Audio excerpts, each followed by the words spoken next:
and welcome to Afterlife Topics and Metaphysics. This is Cyrus, and in this video we're talking about kind of some really interesting developments concerning none other than the great playwright Oscar Wilde, who of course passed away in 1900, and Oscar Wilde's apparent involvement and interaction from beyond the grave.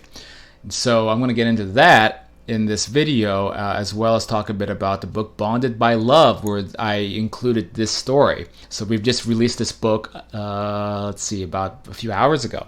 And this is a collaboration between myself and Brenda Aller, who is from this community. And it is the story of her continued relationship with her daughter, who passed away in a car accident just a couple of years ago in 2018. And so this story has taken many surprising and interesting twists, and I've kind of been there a little bit during some of those twists, and then actually discovered something in the midst of it, which is very surprising while I was editing this book concerning, again, Oscar Wilde. If you don't know who Oscar Wilde is, of course, he is one of the great playwrights. We could really thank him for a lot of modern storytelling styles, even possibly the kind of like modern thriller blockbuster. Like, he was well before his time, as well as other great thinkers, writers back then, like Arthur Conan Doyle, for example. But Wilde was really, one of the greats, and always a personal favorite of mine. And what's really interesting is that Wilde has also been very active from the other side. He was one of the first afterlife communicators to really poke holes in the sterilized, dismal, gray, new age interpretation of an afterlife, where all these orbs of light floating around, or whatever it is that people conceptualize, to put a lot of color into that idea and describe with a lot of humor and a lot of detail what the afterlife is like through the mediumship of Leslie Flint throughout the 1960s, 1970s. He would come through, and these were recorded, and it was some of the first tapes that I listened to about alleged spirit communication, because as I've talked about Leslie Flint, the medium, before on this channel, he would go into a trance, and then this ectoplasmic voice box would appear on his shoulder, and then the voices would come through the voice box, and they'd be recorded, and his mouth would be shut, or he'd even be sometimes talking back to the voices. And there's a lot of great testimonials about his authenticity. And so early in my career of researching these subjects, I came across the tapes of Oscar Wilde describing an afterlife, and I really have to owe it to Oscar Wilde, or the alleged communication of Oscar Wilde, to get me excited about a lot of his work. Because again, if your only perception of an afterlife is some book on the New Age aisle about a near-death experience, for example, then it's easy to get the wrong idea about what, quote, the other side is like. So here comes Oscar Wilde saying that, he's engaged in all kinds of sinful activities that would piss off his puritanical friends back at home, and that he does anything he wants on the other side, and he still writes plays, and he tells a lot of jokes in those communications, and they're great classic spirit communications, and I still like them. I know some people try to reserve a lot of skepticism about Flint, but I explore all that in my first book. I lay out kind of the case for and against Flint, and show why Flint, in my opinion, was a genuinely paranormal phenomena, and that it was real, quote, physical mediumship. Despite there's some quirks about the mediumship, and some people really dislike the voices, and they claim that these can't be their real voices. But there's no claim that they are the real voices. I've gone into that in other videos. I'm not going to repeat all that. Point is that the Oscar Wilde tapes were really great. And now there's some new developments in the Oscar Wilde story that we're going to talk about now, from this book, Bonded by Love, My Daughter in Heaven. And so I'm going to bring up an excerpt from this book now, so we can dive into that a little bit before we go further. We talk about these crazy high-level supernatural subjects on this channel. So special thanks to the patrons out there helping keep this going.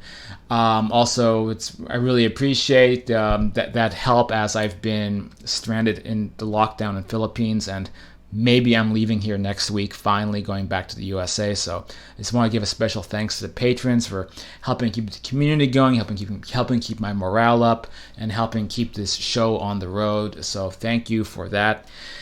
And please, if you haven't done so yet, going down hitting that subscribe button. That's always free to get involved. You get notifications about new videos and helps keep the channel going, because it's an uphill battle to get subscriptions on YouTube these days because of algorithm changes and problems. So a quick subscribe really helps. Okay, so to continue. So I'm going to now read about the kind of the where the Oscar Wilde narrative comes into place in more recently with Brenda and myself, and let's just dig into it. So this is from page 66, Bonded by Love, about halfway through the book. And first, Brenda describes Leslie Flint, a quick summary about the Anne Nanji tapes and some of the extraordinary evidence that came out of the Flint seances. And then we'll go into the Oscar Wilde part. So Oscar Wilde was one among many famous persons who would come through and talk to Leslie. We know Oscar Wilde as a playwright of past 1900. When he came through, he would talk about how he was still writing plays on the other side. He would answer questions in regards to his way of life and what his house looked like there. Oscar can be a little bit sarcastic, which we'll explain why that's important later. And had many interesting, funny stories for seance guests over the years in the Flint seances. So now she continues. The names I say each morning are not limited to just those I knew here who have crossed over. So to back up a little bit, Brenda is talking about a ritual that she does to get in touch with her deceased loved ones, namely her daughter who passed away. Brenda is gifted, I think, with a level of clairvoyance, also astral projection abilities, but she was able to kickstart a lot of this by focusing and meditating on specific people every single day, calling out to them from this side of the veil.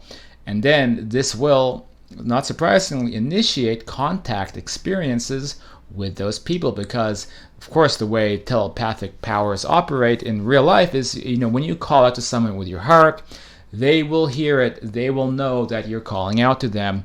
And in fact, you can do this almost to anybody under the sun if you really want to reach them. Think of it as the cosmic Facebook. So she calls out to anyone who she feels has helped in some way. Because Oscar's recordings were some of the first I listened to, I included him in the names that I would meditate on. So he is one of the people I say good morning to every day. So one evening when I was very upset trying to meditate, I had been thinking dark thoughts again, when Abby, or one of her contacts on the other side, said, "You can't come here yet because it will mess up the whole plan that we are a part of." And he said, "Don't screw this up, Brenda." Although he was joking, I knew he was also serious. But then suddenly I could hear another man that I knew to be Oscar Wilde. He first said he heard me saying hello to him every morning, and at first he wondered who I was and why I was talking to him, as he had never met me before. He said he just ignored me, but then every day I would say hello again, and he had to inquire who I was. It was at this point that he realized that I had taken an interest in his recordings with Leslie. So he went on about his way, thinking he had solved the mystery. He then said, I still was not satisfied with what I had found out. Who in the world is this woman, and why does she continue to speak to me? At that moment he inquired more and realized I had a daughter in his world, so he went to meet Ashley to investigate, what this was all about, and then saw that she had a level of acting and theatrical ability herself. And so he said, although she can't write a play, she would make a beautiful actress, and everyone loves her here. So he would go on to tell me that I should listen to Abby, because he knew what he was talking about, and we were all part of a plan that I must stay to finish it out. It was at this point that I could see and hear him and Abby bickering over the over the fact that Abby doesn't like to be called Ulysses, and Oscar telling him how that's his name and he will not call him Abby, blah blah blah. This went on for a few minutes with me and Ashley just watching the whole thing play out. I felt like I was there standing right in front of them. Oscar finally got fed up with Abby telling him not to call him Ulysses, and he walked away telling me to remember what he had said. So this is like a funny fight that they were having between Abby, whose name is also Ulysses, who is one of Brenda's contacts on the other side, and Oscar Wilde. He also gave me a brief message in regard to Betsy's youngest son, Brandon, who had just started piano lessons, so another of Brandon's contacts here in this world. Among Flint's close communications included both Oscar Wilde and also the soul identifying himself as the great composer Chopin. His exact words were, "Old Chopin has taken an interest in the little one who is playing piano. Although it is painful to my ears to hear him play, Chopin said everyone has to start somewhere. And although Brandon will never play for Carnegie Hall, ouch, Chopin can still help to influence him as he gets a little better every day.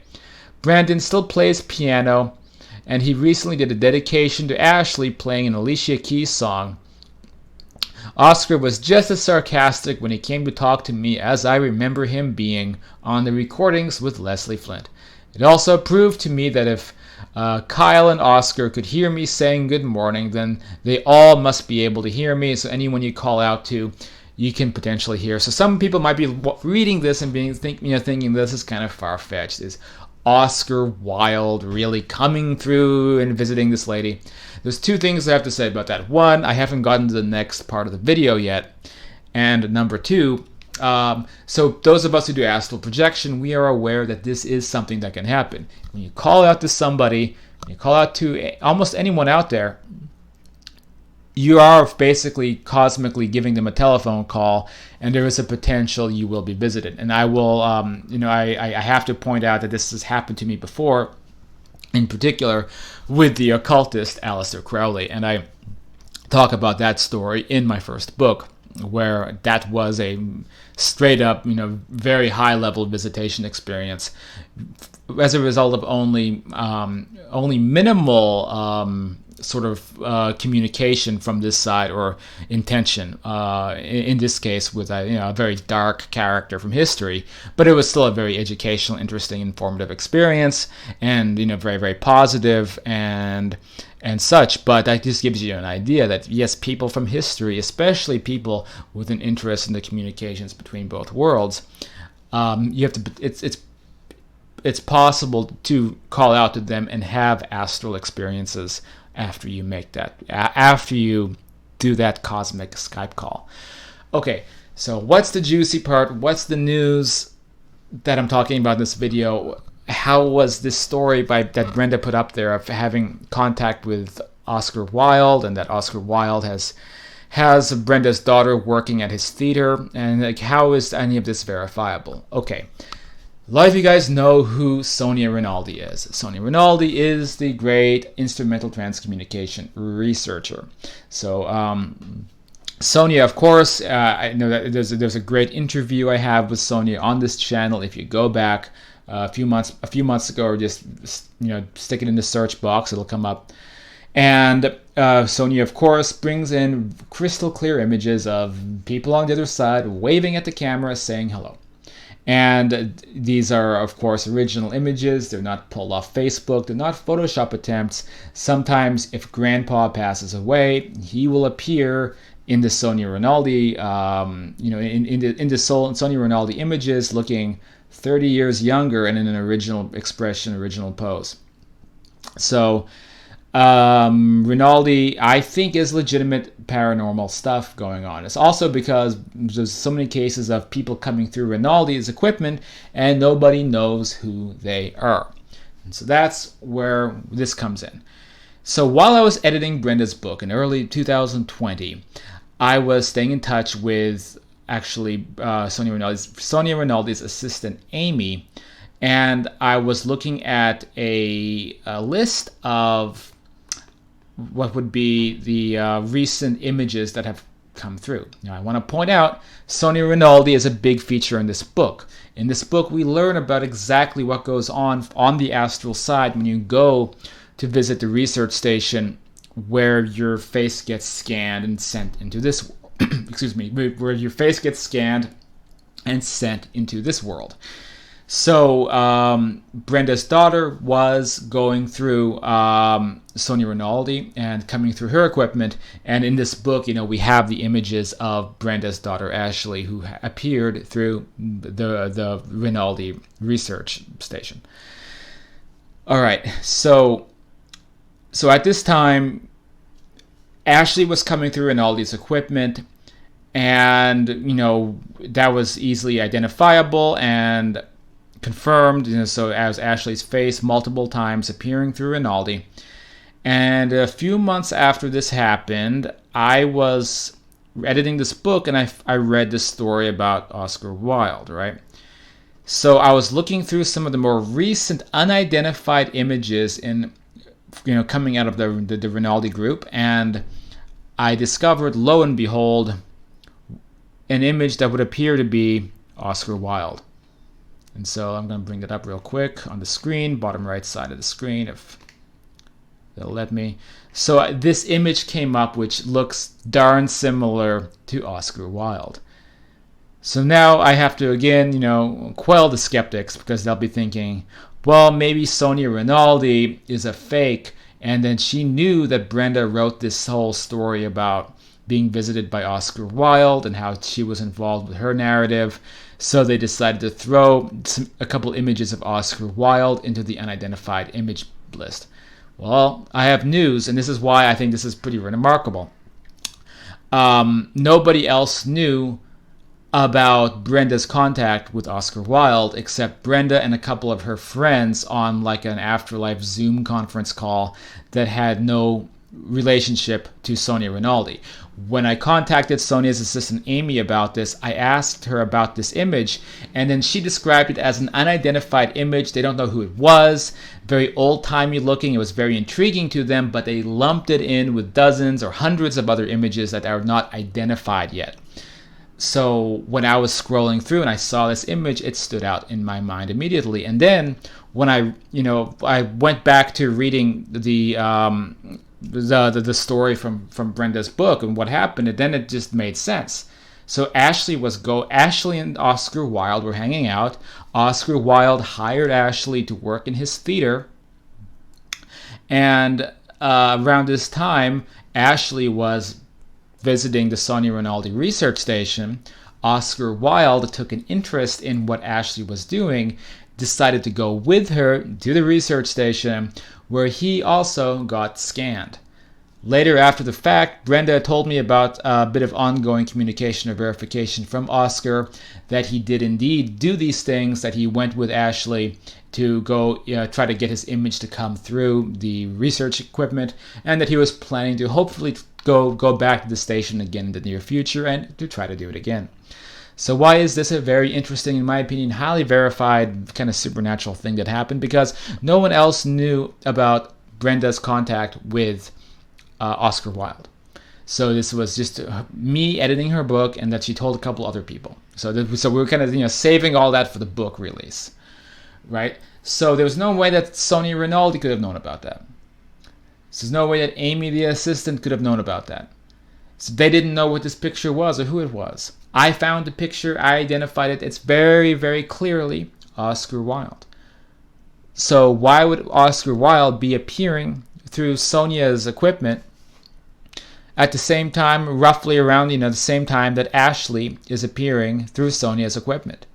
What are the odds that they would be together at the same time that Brenda is having astral experiences, being visited by Oscar Wilde, and finding out that he was now a part of that circle of people, right?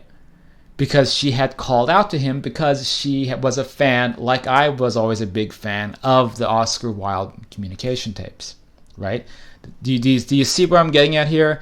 So to me, this is pretty high level verification of the authenticity of Sonia Rinaldi. Because is Sonia Rinaldi clairvoyant in this world? Is she able to know that Brenda's writing a book and has this story, and this is going to be in it? I'm going to put that image in there, and I'm going to leave it unidentified and wait for Cyrus or someone else to discover it, and then that's going to add to my credibility, and then it's going to make me even more rich and famous, even though I don't accept any money for the work I do. Right? That just doesn't make any sense. Maybe the only other criticism I could think of is someone might say, oh, this is not an image of Oscar Wilde. I'm sorry, but it definitely is Oscar Wilde. I have looked at the profile of this and found that it matches identically. You have the chin, you have the lips, you have the nose, you have the whole style, and even the old-timey costume. This is Oscar Wilde coming through Sonia's equipment, my friends. And so it is a great pleasure to have, since Brenda, of course, is a part of the Afterlife Topics community, then maybe we can say by proxy, Oscar Wilde is also a member of this community. So thank you, Mr. Wilde, for your great work, and thank you for coming through and verifying your continued existence on the other side. You can read the whole story and read more about this. I have written here at the end of the book, epilogue, did Oscar Wilde confirm his presence, by grabbing a copy of Bonded by Love, My Daughter in Heaven. I'll have a link to the paperback copy in the description. You can also click on Kindle and grab the Kindle copy if you don't like physical books. I prefer physical books, in my opinion, and I think it's a great book for also learning about our continued existences, and also for anyone who's grieving and to get an accurate understanding of the afterlife. Again, there's a lot of inaccurate, bad information out there, and so this is why we need these types of books. Why I was very lucky to take this project on, because this is what we need to combat that bad information. Okay, news coming up. I might be missing for a couple days. I'm having like a quarantine vacation, escaping out of the city and going to the area in Philippines known as Mati, the only place open in Philippines, all of Philippines, for tourism. So we're going to spend a couple days down there and try to unwind after what has been like 4 months of lockdown. And then a few days after that, I'm going to be camping in the Manila airport, and if my flight doesn't get canceled back home, for like overnight, and then the next day attempting to get on the airplane to Los Angeles. So we'll see how that goes. But thanks for listening. Thanks for supporting this work. You can get involved, of course, at afterlifetopics.com. Pick up books as well, like Understanding Life After Death. I hope that we can slowly build a library of accurate afterlife information. This is a great new book to be added to that library. And what else? You can get involved, of course, on the Facebook page, or join us at the Patreon bi-weekly meetings at patreon.com/afterlife topics, or afterlifetopics.com/university. That's the PayPal enrollment. I think it's actually, I prefer that to Patreon. Patreon has a lot of weird sales taxes and things lately. But anyway, that's it out of me. Thanks for watching, and I'll catch you guys on the next video.